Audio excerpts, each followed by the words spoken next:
Good morning everyone. আজি এটা mini ব্লগলৈ আপোনালোক সকলোকে স্বাগতম জনাইছোঁ। আমাৰ ৰাগমইনা এয়া শুই উঠি আহিছে আৰু দেউতাকে তাক ব্ৰাছ কৰাই দিছে।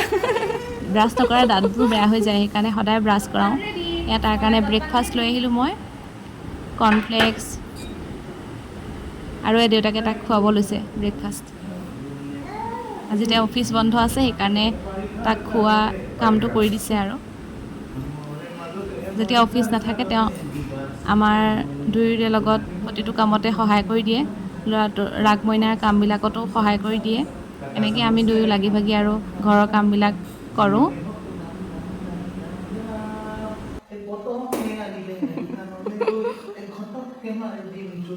গান গালেহে আমাৰ ল'ৰাই জলপান খায় দেই। আমাৰ ঘৰত সদায় সদায় গান চলি থাকে আৰু। খাইছানে? খাইছা? খোৱা বিকেটে খোৱা, পটাপট পটাপট খাই দিয়া।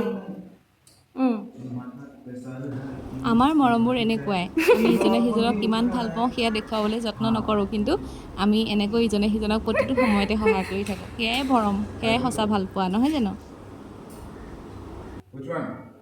একদম ফাষ্ট খাই দিয়া, পটাপট পটাপট। বৰষুণ দিছে বাহিৰত, দেখিছা বৰষুণ দিছে। এতিয়া মই লুচি বনাব লৈছোঁ ৰাতিপুৱা খাবলৈ। এয়া আজি অফিচ বন্ধৰ কাৰণে লুচিকে বনাব লৈছোঁ আৰু মোক হাজবেণ্ডে সহায় কৰি দিছে যাতে কামটো সোনকালে হয়।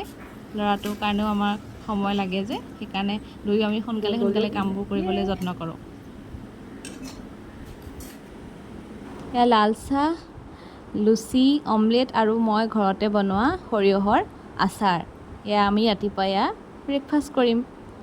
সকলোকে ভিডিঅ'টো চোৱাৰ বাবে ধন্যবাদ জনালোঁ। আপোনালোকে ভিডিঅ'টো চাই কেনে পালে জনাব। আজিলৈ বাই বাই। আকৌ লগ পাম নতুন এটা ভিডিঅ'ত।